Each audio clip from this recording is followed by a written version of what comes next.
Hi there, it's BULLSH 70, Uncle B.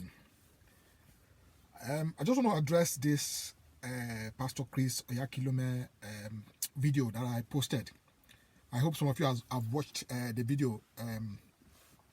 So basically, he was criticizing Ikaro Atta, the chairman of the Ministerial Task Force on enforcement of the lockdown rules in Abuja, who arrested a pastor over the weekend for breaking the lockdown rules. I've actually written down a few things because the video infuriates me. Why does it infuriate me? Pastor Chris Oyakhilome is one of the problems that we have in Nigeria. You know I'm always about, if you know me very well, you know I'm always about these pulpit charlatans who are like a scourge, to the Nigerian population. He formed Christ Embassy, I think, in 1987, so that's about 33 years ago. And he has been lying to people and enriching himself by lying to the gullible for 33 years. I did a video post. It's worth $50 million. That's the rough estimate. $50 million. If your source of wealth is based on the gullibility of people, then you shouldn't have a voice in society. Really. What is the difference between that kind of person and all these boys that sit in front of the computer and that do 419, cybercrime? What's the difference? It's all about lies, isn't it? Okay, I'm going to address some of the things he said in that video. He said the pastor that was arrested is not the first one to flout the rules. This is a fallacy.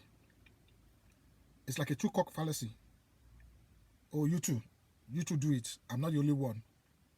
It's not going to get you out of a jail sentence if you commit a crime. It's a logical fallacy. He said even Jesus was arrested when he flouted the rules. So what happened to Jesus? He was crucified because he claimed to be the Messiah. He flouted the rules, he broke the rules, and he was killed like a common criminal. There was only one Messiah, who was the king, appointed by the Romans, Herod. There can't be two kings, because that's sedition. So for breaking the rules, Jesus was killed. He also talked about the apostles breaking the rules. What happened to the apostles? They were all killed. At least most of them, maybe one or two, survived. Paul and Peter were martyred in 66 AD, likely in Rome, by Emperor Nero. Paul was said to have been beheaded and Peter was crucified upside down. They broke the rules. Okay. He also talked about what if the pastor who was arrested got guidance? Guidance from who? I tell my followers, this man of God thing, who made these people men of God? This is a self-appointed designation, self-appointed title, man of God. If you know the history of religion, you will know that there is no man of God. Man created God. I show it to my followers all the time. On my page, BULLSH 70 here. Get with the program. Know about the history of religion so that these charlatans will not keep on, robbing you broad daylight. Now I'm going to read to you Romans 13, 1-2, just to show you, even though, I'm a Bible historian, I'm not religious, I know a bit about the Bible, which Ikaro Atta actually quoted before he arrested that pastor that day. It is so apt. Listen to it. Let everyone be subject to the governing authorities. That's Romans 13, 1-2. Let everyone be subject to the governing authorities, for there is no authority except that which God has established. The authorities that exist have been established by God. So if the Abuja municipal council or the federal government have said there shouldn't be a worship service. They've been appointed by God. That is what your Bible is saying. If you break that order, you deserve to be punished. You deserve to be arrested. So I don't know what Pastor Chris is talking about. The authorities that exist have been established by God. That is Apostle Paul talking in Romans. Romans is actually his best book. I've done posts on Romans before on my page. Verse 2 says, consequently, whoever rebels against the authority is rebelling against what God has instituted. Can you hear that? Whoever rebels against the authority is rebelling against what God has instituted. And those who do so will bring judgment on themselves. Need I say more? Need I say more? So I don't know what Pastor Chris is talking. These people have gotten away with lying to people wicked people who don't even know their Bible, who don't even know what their Bible say. They've been doing it for decades. This man is a multimillionaire in dollars. He's a charlatan. A charlatan is somebody who professes to have an ability that he doesn't possess. Man of God, Bawo, who made them man of God? Who made him a man of God? Charlatans. That is why there's no progress in our land. Our people cannot think properly because of these people. They keep on promising them, wealth, spiritual wealth. Keep on promising them spiritual solutions to physical problems. Our people cannot think straight because of these people. Is one of them. I, Abiodun Uncle B Shizu 17, says that Pastor Chris Oyakhilome is a charlatan. Quote me anywhere. Quote me anywhere. I am a religious historian. And religious historians do not rate theologians because theologians do not understand the Bible. The Bible they quote, they don't understand it. They don't understand writers' agenda and historical context. This is what I do most of the time on my page, even though I'm a medical doctor by profession. But I'm so passionate about this. I live abroad. I live in the UK. And there's no reason why my people should be suffering in Nigeria, why the British people are enjoying. We are bigger in Nigeria. We've got a good weather. We've got resources. But we've been blessed by mediocrity, or been caused by mediocrity rather. Mediocrity from the top to the bottom. We have the blind people leading us in every ramifications of society, every strata of society, including these pastors. Mediocres. I'm so passionate about this. I want these people to let my people go so that they can think properly, so that the country can move forward. It's probably not going to happen in our own generation because things are so bad. But perhaps the children of people who are released from their bondage, perhaps the children of those people can save Nigeria.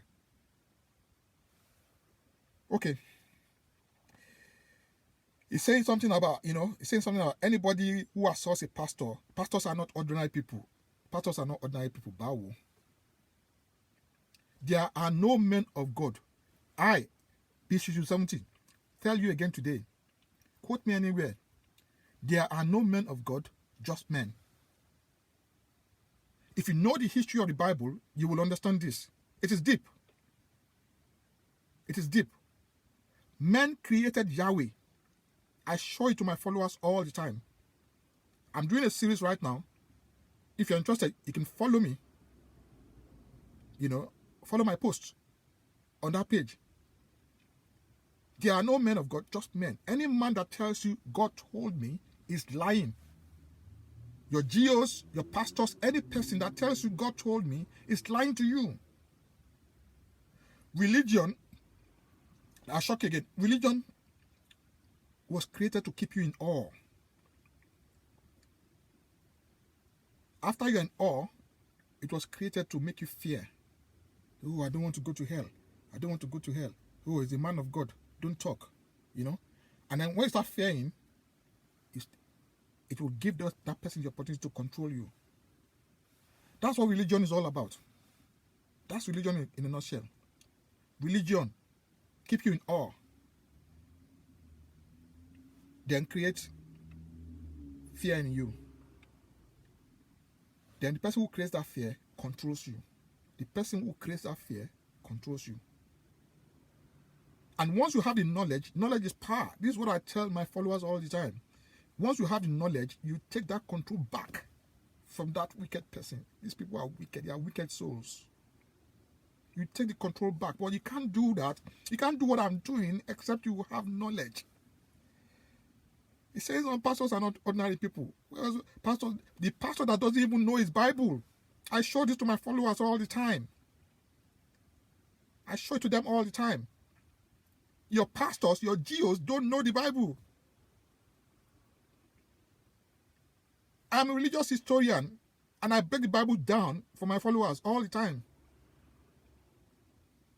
Men created Yahweh. I show it to them.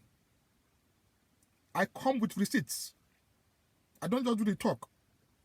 I show you the evidence. Knowledge is power. That is your take home. Don't let anybody intimidate you. Pastors are not ordinary people. When you assault a pastor, the pastor he will fight. The spirit will fight you. Nobody can help you. Fear. The pastor broke the law. I have shown you Romans 13:1-2. Anybody who breaks the law deserves to be punished. It's in your Bible. So what are we talking about?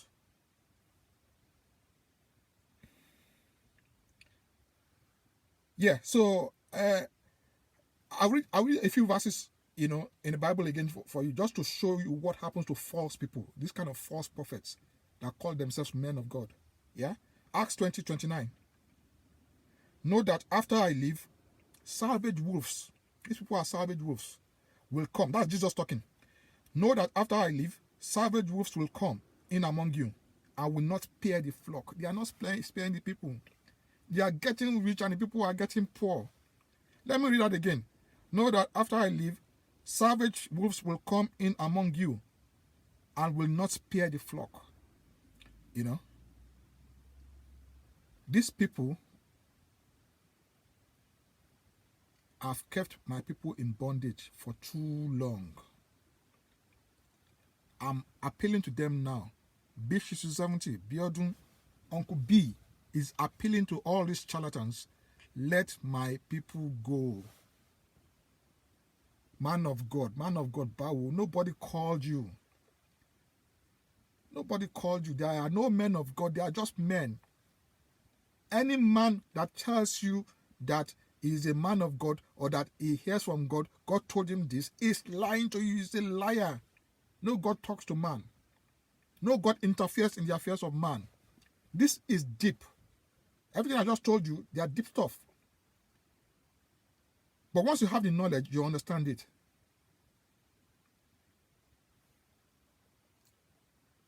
A few other verses about false prophets. Ezekiel 13:9. Jeremiah 23:16. You can write it down and check it. And 2 Timothy 4:3-4. I'm going to sign out now. But before I sign out, remember this. Religion is about creating awe of the unknown. And then fear. Or if you don't do this, you're going to go to hell.